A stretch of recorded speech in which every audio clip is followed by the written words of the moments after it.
క్షణమైనను నిలువజాలను ప్రభు. ప్రతి క్షణం కనుపాపలా నన్ను కాయుచున్న దేవుడా, ప్రతి క్షణం కనుపాపలా నన్ను కాయుచున్న దేవుడా, నీ కృపలేనిచో ఒక క్షణమైనను నిలువజాలను ప్రభు.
సమయంలో దేవుని వాక్యాన్ని చదువుకుందాం. నమ్ముట కొరకే యెహోవాను ఆశీర్వదించు మేలు. కీర్తనలు 108:8.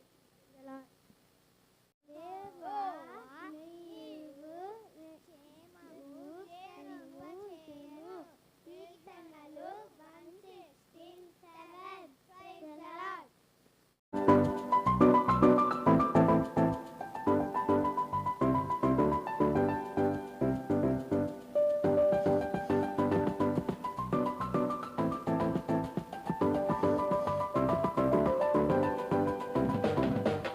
ABCDEF, నీవెన్ని చెప్పి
నేను దేవుని బిడ్డనే, ఊలలా, నేను దేవుని బిడ్డనే.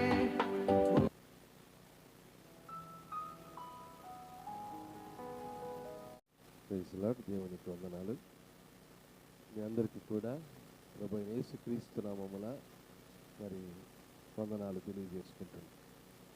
దేవుడు స్తుతికి పాత్రుడు, ఆయన స్తోత్రార్హుడు. ఎంత ఆరాధించినా, ఎంత స్తుతించినా ఇంకా ఇంకా ఇంకా ఆయన ఆరాధించాలనే ఆశ మనలో ఇంకా పెరుగుతుంది, కానీ తగ్గదు. కాబట్టి ఆరాధనకు యోగ్యుడైన, ఆరాధనకు కర్త, ఆరాధనతో ఆయన్ని ఎంతగానో మనము అనుగ్రహం పొందగలం. ఆరాధనకు ఆయన ఎంతగానో యోగ్యుడైనటువంటి దేవుడు. చక్కగా ఆరాధించాం, దేవునికి వందనాలు. వాక్య భాగములోనికి మనం వెళదాం. చదవబడినటువంటి వాక్య భాగాన్ని ఒకసారి మనం గమనిస్తే, కొలస్సీలకు రాసిన పత్రిక మరి 4వ అధ్యాయము మరి 2 నుంచి 6 దాకా చదవగా మనం విని ఉన్నాం. 4వ అధ్యాయము 2 నుంచి 6 వరకు చదువుకున్నాం. అయితే ఈ వాక్య భాగంలో మనము తెలుసుకోవలసినటువంటి చక్కటి ధ్యానాంశం ఈరోజు ఏంటంటే, మెలకువ కలిగి ప్రార్థించుట. ఏంటి? మెలకువ కలిగి ప్రార్థించుట. మెలకువ కలిగి ప్రార్థించడం. ప్రార్థించుట వేరు, మెలకువతో ప్రార్థించుట వేరు. ప్రార్థన చేస్తాం. ఈరోజు ఎంతమంది ప్రార్థన చేశారు లేయగానే? దేవునికి స్తోత్రం, దేవునికి స్తోత్రం. ఈ దేవుని బిడ్డలందరికీ వందనాలు. లేయగానే మనం ప్రార్థన చేస్తాం కదమ్మా. ఎందుకంటే రాత్రంతా దేవుడు మనల్ని కాచి కాపాడి, మనల్ని, మన కుటుంబాన్ని, మన బిడ్డల్ని, మన భర్తని, మన భార్యని చక్కగా దేవుడు కాపాడి రక్షించి మరొక దినాన్ని చూడడానికి దేవుడు మనకు కృపను అనుగ్రహించాడు. కాబట్టి లేవగానే మరి ప్రార్థనతో మనం ఆ దినాన్ని ప్రారంభిస్తాం. మంచిది. ప్రార్థనతో మనం ఆ దినాన్ని ప్రారంభించటం చాలా మంచిది. క్రైస్తవులుగా మనం చేయాల్సినటువంటి ప్రథమమైనటువంటి కర్తవ్యం అది. ప్రార్థన ప్రార్థన ప్రార్థన. అయితే ప్రియ దేవుని బిడ్డలారా, ఇక్కడ 4వ అధ్యాయము, కొలస్సీలకు రాసిన పత్రిక 4వ అధ్యాయము 2వ వచనంలో ఒకసారి చూస్తే, ప్రార్థన యందు నిలకడగా ఉండి కృతజ్ఞత గలవారై దాని యందు మెలకువగా ఉండుడి. మెలకువగా ఉండి ప్రార్థించడం. మెలకువగా ఉండి ప్రార్థించడం చాలా మంచి అంశం ఇది. మెలకువగా ఉండి ప్రార్థించడం. ప్రార్థించడం అనేటువంటిది, మెలకువగా ఉండి ప్రార్థించకపోతే నిద్రపోతే ప్రార్థిస్తారా ఏమ్మా? మరి ఎందుకు మెలకువగా ఉండి ప్రార్థించి ఎందుకన్నాడు? ప్రార్థన అనేది నిద్రపోతూ చేయలేము, మెలకువతోనే చేయగలం. ఇక్కడ ఆత్మీయమైనటువంటి అర్థాన్ని మనం తీసుకుంటే, మెలకువగా ఉన్నప్పుడు ప్రార్థించడం అంటే, అయితే ఒకటి మనం గుర్తుపెట్టుకుంటే, మెలకువగా ఉన్నప్పుడు అంటే మొట్టమొదటిగా మెలకువ అంటే మనల్ని మనం ఒక అంటే స్థితిలో, మనకు మనం తెలుసుకునేటువంటి స్థితిలో ఉండడం. అంతేనమ్మా? నిద్రపోయే స్థితిలో ఒక మనిషిని లేవగొడితే లేదు, నిద్రపోతున్న మనిషిని తట్టి లేపి తిరిగి తనను యథాస్థితికి తీసుకురావాలంటే కొంత సమయము పడుతుంది. అయితే మెలకువగా ఉండే వ్యక్తి ఏ పని చేయాలన్నా చాలా అలర్ట్గా ఉంటాడు కదా. ఏదైనా తప్పించుకోవాలన్నా, ఏదైనా మాటను వినాలన్నా అలర్ట్గా ఉంటాడు. అయితే ప్రార్థన కూడా మనము మెలకువతో ఉండి ప్రార్థించాలి. మెలకువతో ఉండి ప్రార్థించడం అంటే, మెలకువతో ఉండి ప్రార్థిస్తే మొట్టమొదటిగా 2 రకాలుగా మనం దీన్ని వివరించుకుంటాం. మొట్టమొదటిగా మనము ఎలా ప్రార్థించాలి అంటే, ఆత్మీయతలో మెలకువగా ఉండి ప్రార్థించాలి. ఎలా ప్రార్థించాలి? ఆ, ఆత్మీయతలో మెలకువగా ఉండి ప్రార్థించాలి. చాలామంది దేవా ఈ అన్నం నాకు ఇచ్చావు, నీకు స్తోత్రం, నాకు ఆత్రం, అయిపోయి ప్రార్థన. ఈ అన్నము నాకు ఇచ్చావు నాయనా, నీకు స్తోత్రం, నాకు ఆత్రం, తినడానికి నాకు ఆత్రంగా ఉంది, అది ఇచ్చినందుకు నీకు స్తోత్రం, అయిపోయి ప్రార్థన. పడుకుంటున్నాను, ఆయన కాపాడు, పొద్దున్నే లేచి నేను నా పనులకి నేను పోవాలా, ఆమెన్, అయిపోయి పోతున్నాం. పోతే ఏం చేస్తాం? నిలబడి చాలామందికి అలవాటు క్యాలెండర్లో చూసి ఒక వాక్యం చదువుకొని చక్కగా బయటికి వెళ్తారు. అయితే ఆత్మీయతలో మెలకువగా ఉండడం మంచిది. ఆత్మీయతలో మెలకువగా ఉండి ప్రార్థించడం వలన ఏమవుతుందయ్యా అంటే సాతానుడు మనలోకి దూరకుండా ఉంటాడు. ఆత్మీయతలో మనం ఎప్పుడైతే మెలకువగా ఉంటామో సాతానుడు మనలోకి దూరకుండా ఉంటాడు. సాతానుడు కానీ మనలోకి దూరితే ఏమవుతుందమ్మా? మన జీవితము చిన్నాభిన్నం అయిపోతుంది. ఎంత నీతిమంతుడైనా, ఎంత బలిష్ఠుడైనా, ఎంత నిబ్బరం కలిగిన హృదయం కలిగిన వాడైనా, ఎంతటి పరిశుద్ధమైనటువంటి వ్యక్తి అయినా, ఏదైనప్పటికీ మా సాతానుడు మన హృదయంలో ప్రవేశిస్తే ఆ రోజు నీకు భయంకరంగా ఉంటుంది. మెలకువగా కలిగి నువ్వు చాలా అప్రమత్తతతో నీ ఆత్మీయ జీవితంలో లేకపోతే సాతానుడు ప్రవేశించాడంటే చాలా అల్లకల్లోలమైనటువంటి పరిస్థితి కలుగుతుంది. ఎంత అల్లకల్లోలమైన పరిస్థితి కలుగుతుందంటే బైబిల్ గ్రంథంలో 2వ సమూయేలు దావీదు గురించినటువంటి ఒక్క ఉపమానం ఒకసారి చూస్తే మనం దావీదును గురించినటువంటి ఉపమానం 2వ సమూయేలు 11 అనుకుంటా. 2వ సమూయేలు 11వ అధ్యాయము. దావీదు యుద్ధమునకు పోయేటువంటి సందర్భంలో అందరూ కూడా మరి యుద్ధములో వెళ్ళి ఉండగా దావీదు ఏం చేశాడమ్మా? వసంతకాలమున రాజులు యుద్ధమునకు బయలుదేరు సమయమున దావీదు యోవాబును అతని వారిని ఇశ్రాయేలులందరినీ పంపగా వారు అమ్మోనియలను సంహరించి రబ్బా పట్టణమును ముట్టడి వేసిరి. 11వ అధ్యాయం చదువుతున్నారు. అయితే దావీదు యెరూషలేమునందు నిలిచెను. ఒకానొక దినమున ప్రొద్దు గుంకిన వేళ దావీదు పడక మీద నుంచి లేచి, ఇప్పుడమ్మా ప్రొద్దన్నే కాదు, ఇప్పుడు ప్రొద్దు గుంకిన వేళ, ఇంకా మనం నెల్లూరు భాషలో సందకాడ, అంతే కదమ్మా. రే సందకాడ పండుకుంటున్నావు ఏందిరా, బుద్ధి జ్ఞానం లేదు, ఎంత టైం 6, ఇప్పుడు పండుకుంటావు ఏందిరా అంటాం కదమ్మా. పొద్దున్నే కాదు, ఎక్కడ ఆయన చెప్పేది ఏంటి?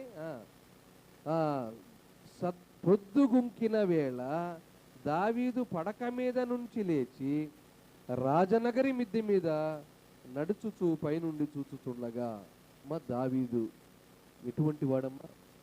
చాలా దావీదు దేవునికి హృదయానుసారుడు. గొర్రెల కాపరిగా ఉన్నప్పుడే దావీదు దేవునికి ఎంతో దగ్గరగా ఉండి అనేక శక్తి కలిగిన కార్యాలు చేసి సింహము నోరును చీల్చి దేవుని ఆత్మతో నింపబడినటువంటి దావీదు, గొలియాతును సంహరించిన దావీదు కదా, అతి పొడవైనటువంటి ఆజానుబాహుడైనటువంటి గొలియాతును సంహరించి ఇజ్రాయిలులకు రాజుగా దేవుడు ఆ బిడ్డను ఉంచిన పక్షంలో ఆత్మీయమైనటువంటి మెలకువతో లేకపోతే ఎంతటి రాజైనా ఏమైనాడు? ఒక స్త్రీని మోహంగా చూచి ఆమెతో పాపం చేశాడు. చాలా భయంకరం. చూడండి, గమనించండి దేవుని బిడ్డలారా, రాజైన దావీదు ప్రొద్దుగుంకిన వేళ నిద్ర నుంచి లేచి ఒక స్త్రీతో పాపము చేశాడు. ఆత్మీయత అనేటువంటిది చాలా జాగ్రత్తగా మనం కాపాడుకోవాలి. మెలకువ కలిగి మనం ఎల్లప్పుడూ ప్రార్థించాలి. మన ఆత్మీయతలో ఎప్పుడు మెలకువగా ఉండాలి. ఏ క్షణమున ఏది జరుగుతుందో మనకు తెలియదు. ఏ సమయమున ఎలాంటి వైపు నుంచి సాతాను వస్తుందో మనకు తెలియదు. దేవుని బిడ్డల చాలా చాలా జాగ్రత్తగా ఉండాలి. మనం అనుకుంటాం రోజు ప్రార్థనకు వెళ్తున్నాం, మంగళవారం ఉపవాస కొరికి వెళ్తున్నాం, బుధవారం వెళ్తున్నాం, మరి గృహ కూడికలకు వెళ్తున్నాం, శుక్రవారం ఉపవాసం చక్కగా వెళ్తున్నాం, సన్నిధికి వెళ్తున్నాం, ఇంకా చాలు నాకు అయిపోయింది, నాకు మొత్తం వచ్చేసింది, ఇంక ఏం ఇబ్బంది లేదు, డైరెక్ట్గా పరలోకానికి వెళ్ళిపోతాను, ఏం ఇబ్బంది లేదు అనుకుంటావు. జాగ్రత్త ప్రియమైన దేవుని బిడ్డలారా, ఆత్మీయతలో మెలకువగా ఉన్నావా? నీ ఆత్మీయతలో నీవు మెలకువగా ఉండి ప్రార్థిస్తున్నావా లేదు? ఎల్లప్పుడూ మెలకువగా ఉండాలి. అప్రమత్తతతో మన జీవితాల్ని మనం కాపాడుకోవాలి. రాజైన దావీదు, దేవునికి ఎంతో హృదయానుసారుడైనటువంటి దావీదు, చక్కగా దేవునితో నడిచినటువంటి, ఆయన ఆజ్ఞ ప్రకారము ప్రతిదీ కూడా చేసిన దావీదు మహారాజు ఒకానొక సందర్భంలో పాపము చేయాల్సిన పరిస్థితి. పాపము చేసే కాదు, ఏం చేశాడమ్మా, ఆమె భర్తను కూడా చంపించి వేశాడు. హత్య కూడా చేయించినటువంటి దావీదు. ఎంత దారుణం చూడండి. పాపము చేసి పశ్చాత్తాపపడకుండా తన భర్తను కూడా, ఆ పాపము చేసిన స్త్రీ యొక్క భర్తను కూడా చంపించి వేసి హత్యను కూడా చేసినటువంటి పరిస్థితి. వీరే దేవుని బిడ్డలారా, ఆత్మీయతలో మెలకువ కలిగి మనం జీవించాలి. ఎప్పుడైతే ఆత్మీయతలో మనం మెలకువగా ఉంటామో ఏది మంచి ఏది చెడు అనేటువంటిది మనకు స్పష్టంగా దేవుడు మనకు చూపిస్తాడు, స్పష్టంగా తెలియపరుస్తాడు. ఎలాంటి మార్గము మంచిది, ఎలాంటిది చెడు మార్గము, ఎలాంటి వ్యక్తి మంచివాడు, అతను చెప్పే బోధనలు ఎలాంటివి, ఎలాంటి వాడు మనకు చెప్తున్నాడు, ఇవన్నీ కూడా మనం జాగ్రత్తగా విశదీకరించుకొని ముందుకు కొనసాగుతాం. చాలామంది వచ్చి చెప్తారు మన ఇంటికి కదా, నీ మేలు కోరి చెప్తున్నావమ్మా, ఈడకొద్దమ్మా, బాగలేదు ఇక్కడ, వేరే దగ్గరకు పోదు, అక్కడైతే నీకు బ్రహ్మాండంగా ఉంటుంది. ఫస్ట్ నీకే ఇస్తారు పాట. ఏమిస్తారట, మొట్టమొదటి నీ పేరే చదువుతారమ్మా, అక్కడంతా నీ గురించే చెప్తారు, నీ గురించే మొత్తం.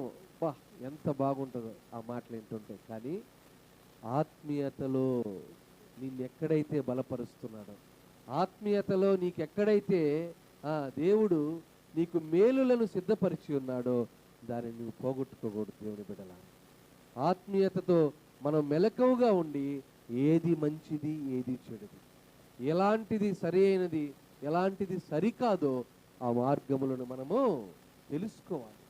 తెలుసుకొని వివేచన కలిగి ఆత్మీయతలో ఎల్లప్పుడూ మనము మెలకువగా ఉండాలి. యోనా చూసారా, యోనా గ్రంథం. యోనాని దేవుడు ఏం చేశాడమ్మా, ఏం చేశాడు? తర్షీష్. ఎక్కడికి వెళ్ళాడు యోనా? నినివే పట్టణానికి వెళ్ళమంటే ఎక్కడికి వెళ్ళాడు? తర్షీష్కి వెళ్ళాడు. చెప్పింది ఏంది? నినివే పట్టణానికి వెళ్ళమని.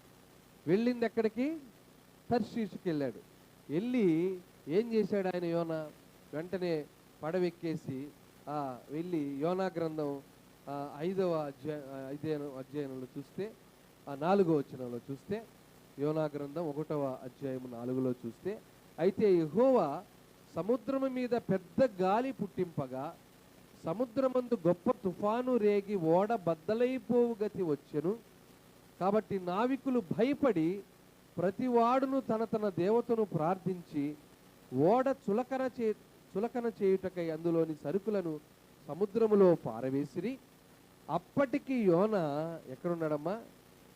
ఓడ దిగువ భాగమునకు పోయి పండుకొని గాఢ నిద్ర. గురక పెడుతున్నాడంట. గాఢ నిద్ర అంటే తడితే కూడా లేలేరు, ఫుల్ బాగా బ్రహ్మాండంగా నిద్రపోతున్నాడు. గాఢ నిద్రపోతున్నాడని లేదు. ఎటువంటి నిద్ర అంట? గాఢ నిద్ర. ఓడ దిగువ భాగమున నీకు అటు ఇటు కూడా పొల్లినటువంటి సందర్భం కూడా ఉండదు. ఓడ పోతుంటే చల్లగా అతనికి ఉయ్యాలుగినట్టు ఉంటుంది. సమ్మగా నిద్రపోతున్నాడు. ఎక్కడ? గాఢ నిద్రపోతున్నాడు. అయితే ప్రార్థనలో మెలకువగా ఉండి మనము ప్రార్థించాలి. రెండవదిగా యోనా ఏం చేస్తున్నాడంటే నిద్రపోతున్నాడు కానీ దేవుని ఆజ్ఞను పక్కన పెట్టేశాడు. ఈరోజు మనం మన సొంత మాటలు ప్రాముఖ్యత ఇస్తాం కదమ్మా. మన సొంత మాటలకి ప్రాముఖ్యత ఇస్తాం కానీ దేవుని సేవకుడు చెప్పిన మాటలకి, దేవుని మాటలకు మనము ప్రాముఖ్యత ఇవ్వము. ఒకానొక సహోదరి, నాకు తెలిసిన సహోదరి ఉంటే, ఆమె బాగా వింటది. పాస్టర్ గారు చెప్పిన వాక్యం వింటది చాలా చక్కగా. ఎంత బాగా వింటదో. విని వాళ్ళ ఇంటికి వెళ్ళింది. ఒక అన్యుడు ఒక ఆయన వచ్చి, అమ్మా ఈ బాత్రూమ్ ఇక్కడ కాదే ఉండాల్సింది, కొంచెం దీన్ని పక్కకు జరుపన్నాడు అంతే. వెంటనే మేస్త్రిని పిలిపించి ఇమీడియట్గా బాత్రూమ్ పగలగొట్టి దాన్ని ఇటువైపు మార్చింది. ఇటువైపు మారిస్తే పైపులు గీపులు అన్నీ మార్చి మొత్తం గందరగోళం చేసేసింది. ఆఖరికి పాస్టర్ గారు ఒకరోజు ఇంటికి వచ్చాడు. అమ్మా ఏంది ఇటువైపు కదా ఉండాల్సింది బాత్రూమ్, ఏంది ఎక్కడుంది? ఏం లేదు పాస్టర్ గారు, ఉండకూడదన్నారు ఇక్కడ. ఏమున్నాను? ఇక్కడ ఉండకూడదన్నారు పాస్టర్ గారు. ఎవరు?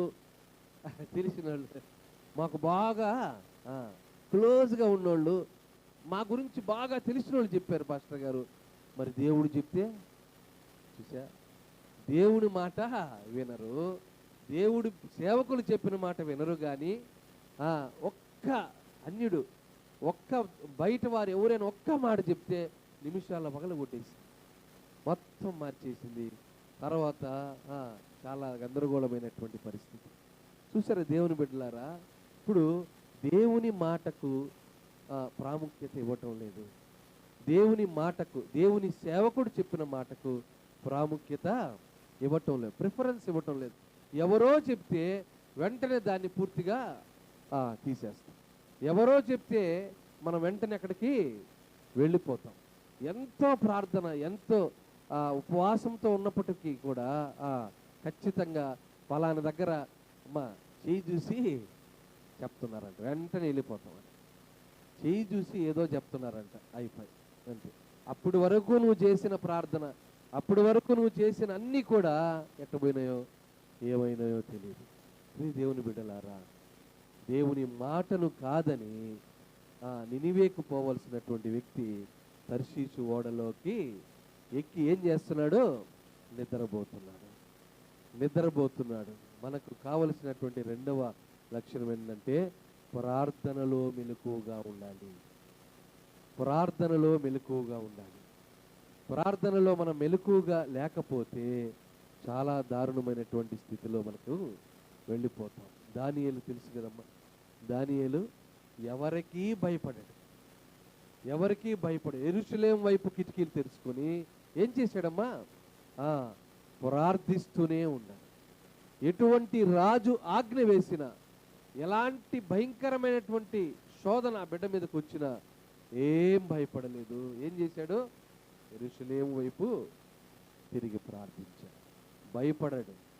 దేవుని బిడ్డలు ఎప్పుడు కూడా భయపడరు, ప్రార్థిస్తూనే ఉంటారు. మెలకువ కలిగి మనం ప్రార్థించాలి. మెలకువ కలిగి ప్రార్థిస్తే దేవుని కార్యాలు మనం చూస్తాం. మెలకువ కలిగి మనం ప్రార్థిస్తే ప్రతిదీ కూడా మన జీవితాల్లో క్షేమాన్ని చూస్తాం.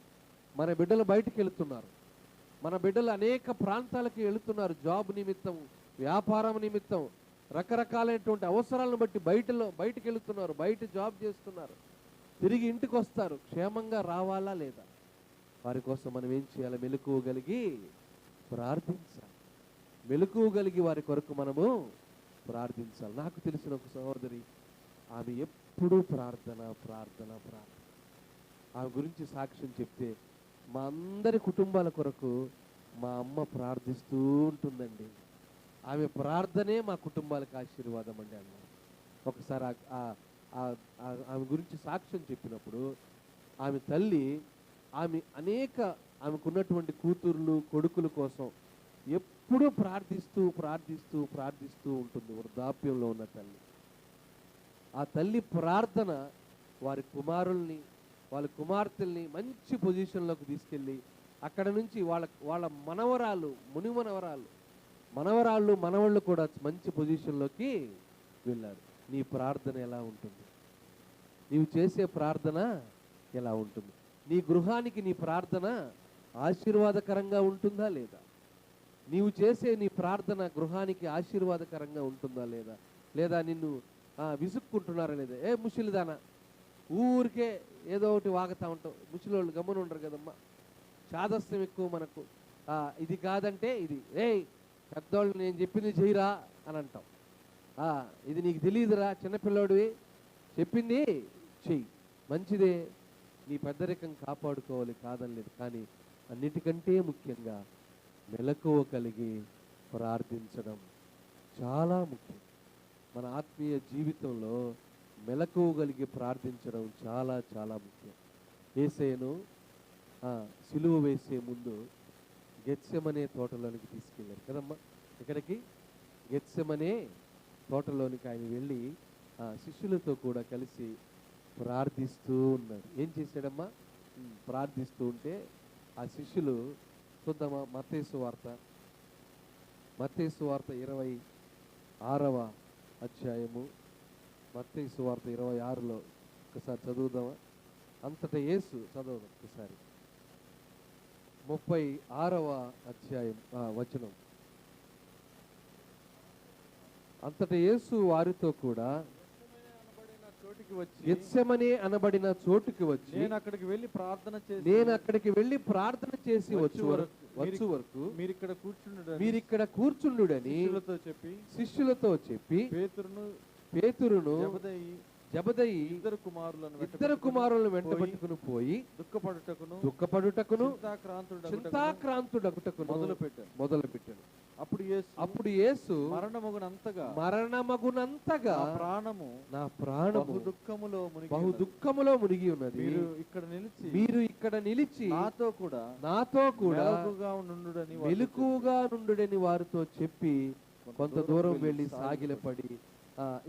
ఇక్కడ యేసయ్య చూడండి, చాలా బాధతో ఆయన్ని సిలువకు అప్పగించేటువంటి ఆ సమయము ఆసన్నమైంది.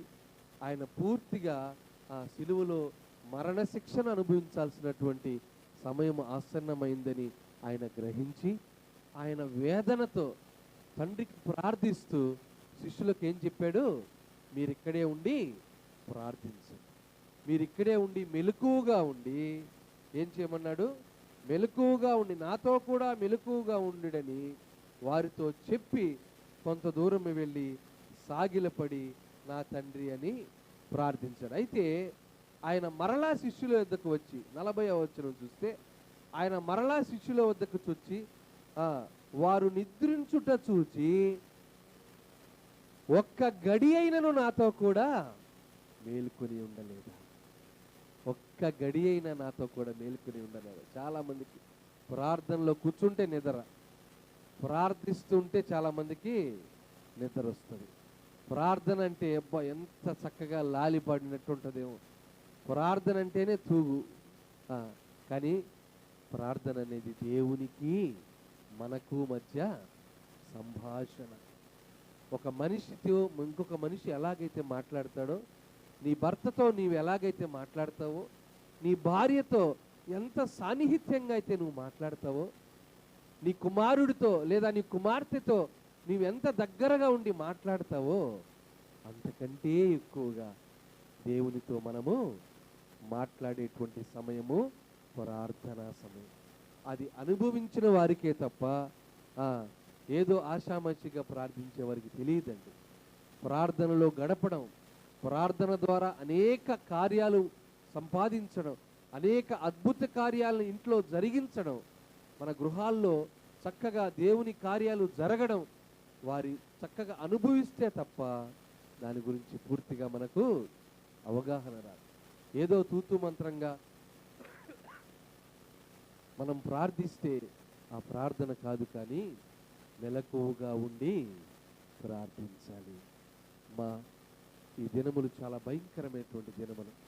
అతి భయంకరంగా మరి ఏ సమయమున ఏ ఆపద ఎట్టొస్తుందో మనకు తెలియదు. ఏ ఆపద ఎట్టొస్తుందో మనకు తెలియదు. క్రికెట్ ఆడుకుంటారు పిల్లలందరూ కదండి. ఈ కాలంలో ఎక్కడ పట్టినా క్రికెట్. ఒక మైదానంలో క్రికెట్ ఆడుతున్నారు. వెంటనే వర్షం స్టార్ట్ అయింది. వర్షం స్టార్ట్ అయ్యేటప్పటికి పిల్లలందరూ కూడా వాళ్ళ ఇళ్ళకు వాళ్ళు వెళ్ళిపోయారు. ఒక 4 పిల్లలు మాత్రం ఒక చెట్టు కిందకి వెళ్ళారంట. ఎక్కడికి? చెట్టు కిందకి. వర్షం ఆగిపోతే మళ్ళీ ఆడుకోవచ్చని చెట్టు కిందకి వెళ్ళారు, నిలబడుకున్నారు. చెట్టు మీదనే పిడుగు పడింది. 2 పిల్లలు అక్కడికక్కడికే చనిపోయారు. చిన్న పిల్లలు, చదువుకునే పిల్లలు, వేసవి కాలంలో క్రికెట్ ఆడుకుంటామని వెళ్ళినట్టు. మా ప్రియ దేవుని బిడ్డలారా, మన బిడ్డలు రక్షణగా ఉన్నారంటే, మన బిడ్డల్ని దేవుడు కాపాడుతున్నాడంటే నీ నా ప్రార్థన. గుర్తుపెట్టుకో దేవుని బిడ్డలారా, మన బిడ్డలు అటువంటి స్థితిలో లేకుండా ఉన్నారు అనంటే నీ నా ప్రార్థన దేవుని ఆలకించడం వల్లనే. ఇంకా ప్రార్థించు, ఇంకా ప్రార్థించు. నీ కుటుంబం కాపాడబడాలని, నీ కుటుంబం రక్షించబడాలని, నీ బిడ్డలు మారు మనస్సు పొందాలని, నీ బిడ్డలు నీ భర్త మారాలని, నీ భార్య మారాలని, నీ కొడుకులు నీ కుమార్తెలు మారాలని మనం ఏం చేయాలి? ప్రార్థించాలి. మెలకువ కలిగి ప్రార్థించాలి. కొడుకుల కొరకు బాధపడే తండ్రులు ఎంతమంది ఉన్నారు? కూతుర్ల కొరకు బాధపడేటువంటి తల్లులు ఎంతమంది ఉన్నారు? నా కొడుకు మారుతాడని, నా కూతురు నా దగ్గరకు వస్తుందని ఎంతో వేదనతో బాధపడుతున్నటువంటి తల్లిదండ్రులు ఎంతో మంది ఉన్నారు. ప్రార్థించు, మెలకువ కలిగి ప్రార్థించు. అట్టి ప్రార్థన మనకుంటే యేసయ్య మనకు తోడుగా ఉంటాడు. ఆ ప్రార్థనలో మనం నిలబడితే, మెలకువ కలిగి మనం ప్రార్థించినప్పుడు, నిద్రపోయే ప్రార్థన కాకుండా మెలకువతో ఉన్నప్పుడు సాతానుడు మన హృదయంలోనికి రాడు. ప్రియదేవుని బిడ్డలారా, ఎలా ఉన్నాడంట సాతానుడమ్మ? ఎవరిని మృంగుదునా అని ఎప్పుడెప్పుడు ఏ క్షణములో ఎవరిని పట్టుకుంటామా, ఎవరి హృదయంలోనికి వెళ్ళిపోదామా, ఎవరి హృదయంలోనికి వెళ్ళి వారిని భయంకరంగా చేస్తామని అతి భయంకరంగా సాతానుడు తిరుగుతున్నటువంటి రోజులు, అంత్య దినాలు, దేవుని రాకడ సమీపిస్తున్నటువంటి దినాలు, వినకూడనటువంటి వార్తలు వింటున్నటువంటి దినాలు, యుద్ధములను గురించి వింటున్నాం, మరి మరణకరమైనటువంటి రోగములను గురించి వింటున్నాం, చిత్రమైనటువంటి వ్యాధులను గురించి వింటున్నాం. బయటికి చంపేటువంటి పద్ధతులు మారిపోయాయి. మనుషులు చంపేటువంటి పద్ధతులు, చనిపోయే పద్ధతులు అతి భయంకరంగా ఉంటున్నాయి. ప్రియ దేవుని బిడ్డలారా, వీటన్నిటి నుంచి మనల్ని, మన కుటుంబాల్ని మనం కాపాడుకోవాలంటే మనం ఏం చేయాలి? మెలకువగా ఉండి ప్రార్థించాలి. మెలకువ కలిగి ప్రార్థిస్తే దేవుడు మన కుటుంబాలని కాపాడుతాడు. దేవుడు మన కుటుంబాలని రక్షిస్తాడు. ఆయన కంచె మన కుటుంబాల మీద ఉంటుంది. ఆయన కంచె వేస్తే యోబు మీద ఆయన కంచె ఉంది కదమ్మా. యోబు మీద ఆయన కంచె ఉంది. సాతానుడు యోబు శరీరాన్ని తాకగలిగాడు కానీ యోబు ప్రాణాన్ని తీయలేకపోయాడు. కాబట్టి గుర్తుపెట్టుకోండి దేవుని బిడ్డలారా, మెలకువ కలిగి ప్రార్థిస్తే ముందుగా ఆత్మీయతలో మనం మెలకువగా ఉండాలి. దానివల్ల ఏమొస్తుంది? ఏది మంచో ఏది చెడో, ఎలాంటిది మంచిదో ఎలాంటిది చెడు మార్గమో మనం తెలుసుకోవడానికి వివేచనను దేవుడు అనుగ్రహిస్తాడు. రెండవదిగా ప్రార్థనలో మెలకువ కలిగి మనము జీవించాలి. ప్రార్థనలో మెలకువగా ఉంటే మన కుటుంబాలు రక్షింపబడతాయి, మన కుటుంబాలు కాపాడబడతాయి. నిత్యము నీ సన్నిధిలో, మరి దేవుని సన్నిధిలో ప్రార్థిస్తూ నిత్యము నీ కుటుంబంలో ప్రార్థన ఉంటే ఖచ్చితంగా దేవుడు సహాయం చేస్తాడు. ఒక దైవజనుడు అనాథాశ్రమం నడుపుతున్నారంట. అనాథాశ్రమము తెలుసు కదమ్మా, తల్లిదండ్రులు లేని బిడ్డల్ని హక్కున చేర్చుకునే అనాథాశ్రమం. ఆ రోజు బిడ్డలకి అన్నపానీయాలు ప్రతిరోజు ఆయన మరి ఎక్కడో ఒక దగ్గర తెచ్చుకొని గడుపుతున్నారు. ఆ రోజు బిడ్డలకి అన్నం లేదు. ఏం చేయాలి? ప్రార్థిస్తాం. బిడ్డలకు అన్నం లేదు. 8 o'clockకి వాళ్ళకి అన్నం పెడతారంట. రాత్రికి 8 గంటలకి వాళ్ళకి అన్నం పెడుతుంటే మరి ఆ సేవకుడు 6 నుంచే 5 నుంచే ప్రార్థనలో, అయ్యా ఈ రాత్రికి అన్నం లేదు, బిడ్డలకి అన్నం లేదు నాయన, దయచేసి జ్ఞాపకం చేసుకో. ప్రార్థిస్తూ ఉంటే కరెక్ట్గా 7:50కి తలుపు తెచ్చి కొంతమంది వచ్చి, అయ్యా మాకు ఫంక్షన్ ఒకటి రద్దు చేయబడింది, మీరు అక్కడ అడిగితే ఒక పాస్టర్ గారు అనాథ పిల్లలకి చూస్తుంటాడు, వారికి ఎత్తుకుపోయింది అన్నారు. ఇదిగోనైనా మొత్తం 50 మందికి ఉన్నటువంటి భోజనం మేము ఆటోలో తీసుకొచ్చాం, దయచేసి తీసుకుని. ఎంత కడుపు నిండా ఆ పాస్టర్ గారికి ఎంత కడుపు నిండిపోయి ఉంటుంది. బిడ్డల కోసం దేవుడే ఎందుకు ఇస్తాడమ్మా, దేనికి ఇస్తాడు అంటే ఆయన చేసిన ప్రార్థన. ఆయన చేసిన ప్రార్థన ఎప్పటికీ కూడా వ్యర్థము కాదు. అమ్మా, నీ బిడ్డల కోసం నీవు చేసే ప్రార్థన ఎప్పటికీ వ్యర్థము కాదు. గుర్తుపెట్టుకోవాలి, మనం చేసే ప్రార్థన వ్యర్థము కాదు. మెలకువగా ఉండి మనము ప్రార్థిస్తే దేవుని కార్యాలు మనం చూస్తాం. మెలకువగా ఉండి ప్రార్థిస్తే దేవుని కార్యాలను మన జీవితాల్లో చూస్తాం. ఎందుకంటే దేవుడు కార్యము చేసేది. ఆయన కార్యము చేస్తే త్రిప్పివేయగలవాడెవడు లేడు. కాబట్టి మనమందరం కూడా ఈ క్షణము మెలకువ కలిగి ప్రార్థిస్తాం. మన ఆత్మీయ స్థితిలో మెలకువ, అలాగే మన ప్రార్థనా జీవితంలో మెలకువ గుండి ప్రార్థించులాగున దేవుడు మన కుటుంబాలకు ఈ కృపను అనుగ్రహించునుగాక. కలుబూసుకుంటాం, ప్రార్థన చేసుకుంటాం. ప్రియమైన యేసయ్య, పరిశుద్ధుడైన తండ్రి, జీవము కలిగిన యేసయ్య, నీ కొందనాలు చెల్లించుకుంటున్నాం. ఆయన ఈ రాత్రి సమయంలో మమ్మల్ని మీరు జ్ఞాపకం చేసుకొని మాకు ఇచ్చిన ధన్యతను బట్టి నీ కొందనాలు. మాతో మీరు మాట్లాడిన దేవుడు అయ్యా, మెలకువ కలిగి మేము ప్రార్థిస్తే ఎలాంటి స్థితిలో మేము ఉంటాం, ఎలాంటి జీవితాలు మా కుటుంబాల్లో అవసరము, ఎలాంటి ఆశీర్వాదాలు మాకు వస్తాయో తండ్రి మీరు మాతో మాట్లాడినందుకు నీ కొందనాలు. నిద్ర కలిగి నాయన నిద్రపోతుల్లాగా, నాయన దరిద్రమంతినటువంటి వంతుల్లాగా మేము జీవిస్తున్నాం. మేము అయ్యా మెలకువ కలిగి, ఆత్మీయంగా మేము మెలకువ కలిగి నాయన ఎల్లప్పుడూ నీ సేవ కొరకు, ఎల్లప్పుడూ నీ రాకడ కొరకు ఎదురు చూసే బిడ్డలుగా ఉండులాగున నీ కృప మాకందరికి అనుగ్రహించమని, నీవే మా దేవుడుగా తోడుగా ఉండి నడిపించమని, ప్రతి బిడ్డని ప్రార్థనలో బలపరచమని యేసు నామమున ప్రార్థిస్తున్నాము తండ్రి. ఆమేన్.